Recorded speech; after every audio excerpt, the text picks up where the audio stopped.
Hello दोस्तों, मेरा नाम है निखिल और आप देख रहे हो ज्ञान और विज्ञान से भरा हुआ यूट्यूब चैनल मिस्टीरियस ज्ञान। तो हमारे देश भारत ने 27 मार्च 2019 को ऐसी जीत हासिल कर ली है जो कि इतिहास में स्वर्ण अक्षरों में दर्ज किया जाएगा और ये अचीवमेंट मिलिट्री और स्पेस के इतिहास में हमेशा याद किया जाएगा। हमारे देश भारत ने स्पेस रेस में ऐसी उपलब्धि हासिल की है जिससे आज से पहले सिर्फ 3 देश यानी अमेरिका, चीन और रूस ही इस कारनामे को कर पाए थे। बट अभी हमारा देश भारत भी इनमें शामिल हो गया है। हमारे देश ने वो करके दिखाया जिसकी किसी को भी कल्पना नहीं थी। स्पेस में हमने anti missile test successfully launch करके हमारे एक पुराने सैटेलाइट को डिस्ट्रॉय करके दिखाया और it was not an easy task because ये इतना ही कॉम्प्लेक्स था कि हम एक बंदूक की गोली को दूसरे फायर किए गए बंदूक की गोली से हवा में ही नष्ट कर दे। और ये विषय हमारे देश के लिए गर्व की बात है क्योंकि आज से पहले सिर्फ 3 देश ये कारनामे को कर पाए थे और ये मिशन हमारे देश की काबिलियत यानी हमारी साइंस एंड टेक्नोलॉजी की कैपेबिलिटीज को दर्शाता है। तो मैं इस पे डिटेल में बात करना पसंद करूंगा। वर्ल्ड वॉर 2 में एडोल्फ हिटलर यानी जर्मनी के हार के पीछे का ये भी रीजन था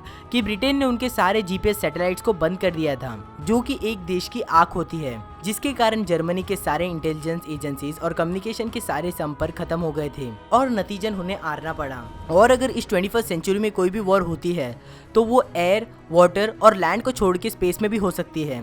और यही सारे कारनामों को मद्देनजर रखते हुए हमारे इंडिया की स्पेस एजेंसी इसरो यानी इंडियन स्पेस रिसर्च ऑर्गेनाइजेशन के साथ मिलकर डीआरडीओ यानी defence research and development organisation ने जॉइंट टेक्नोलॉजी के द्वारा एक एंटी सैटेलाइट सिस्टम यानी एसैट को सक्सेसफुली डेवलप किया। ओडिशा के बालासोर में चंदीपुर कोस्ट से लॉन्च किया गया था और इस प्रोग्राम का कोड नेम था मिशन शक्ति। और इस मिशन में बैलिस्टिक मिसाइल को जमीन से स्पेस की तरफ लॉन्च कर दिया गया और इसकी टेक्नोलॉजी इतनी जबरदस्त थी कि इसने 3 मिनट के अंदर हमारे अनयूज्ड और आउटडेटेड मिसाइल सिस्टम्स को 300 किलोमीटर की दूरी से टारगेट किया और नष्ट कर दिया, जो कि काबिले तारीफ था।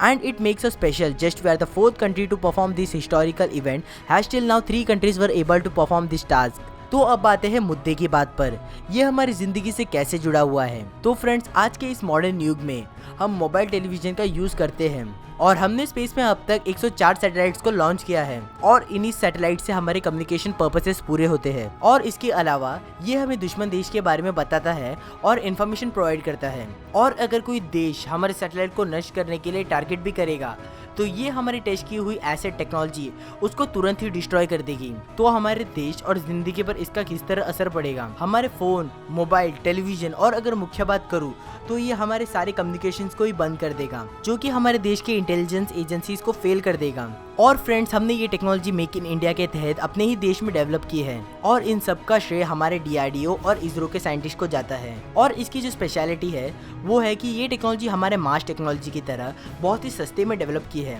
आपको तो याद ही होगा, हमारा मंगलयान मिशन को हमने सिर्फ 470 करोड़ में सक्सेसफुली तैयार किया था, जो कि हॉलीवुड मूवी इंटरस्टेलर और ग्रेविटी से भी सस्ती है। जो हमने मिशन शक्ति की सैटेलाइट को डिस्ट्रॉय किया था वो भी लो अर्थ ऑर्बिट में था। इसका मतलब ये हुआ कि हमने बहुत ही समझदारी का काम किया है। अगर हमने इसे अपर स्पेस में डिस्ट्रॉय किया होता तो इसकी डिब्रीज यानी कि स्पेस वेस्ट जो अपर स्पेस में रह जाती, जो कि नुकसानदायक होता। और एक अनुमान के अनुसार अगर कोई वेस्ट स्पेस में 600 किलोमीटर या फिर उसके नीचे होता है तो ये कुछ ही हफ्तों के अंदर डीके होकर नीचे गिर जाएगी। बट अगर ये 600 किलोमीटर के ऊपर रहेगा तो उसको 50 से 100 साल का समय लगेगा डीके होने के लिए, जो कि हमारे लिए अच्छी बात नहीं है। और चाइना ने तो 2007 में एक ऐसा ही टेस्ट किया था जो कि स्पेस में 8000 किलोमीटर ऊपर हुआ था और उतनी ऊंचाई में एटमॉस्फेयर नहीं होता और डिब्रीज के हाई स्पीड रोटेशन की वजह से स्पेस में भेजे गए नए उपग्रहों को नुकसान पहुंचा सकते हैं, जिसे अन्य दुनिया भर के स्पेस एजेंसीज को झेलना पड़ता है। और भारत एक जिम्मेदार देश है और ये टेक्नोलॉजी किसी भी देश को नुकसान पहुंचाने के लिए नहीं बनी है और ये हमारे ही आत्मरक्षा के लिए है। और इसी वजह के कारण हमने आउटर स्पेस ट्रीटी को 1967 में साइन किया था और ये टेस्ट हमें स्पेस पावर जरूर बना सकता है और ये हमारे स्पेस एंड मिलिट्री कैपेबिलिटीज को कहीं ज्यादा गुना आगे बढ़ा सकता है। और हमें अपने इसरो और डीआरडीओ के साइंटिस्ट को बधाई देनी चाहिए।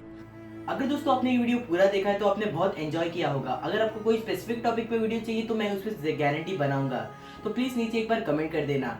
तब तक के लिए जय हिंद, वंदे मातरम, बाय गाइस।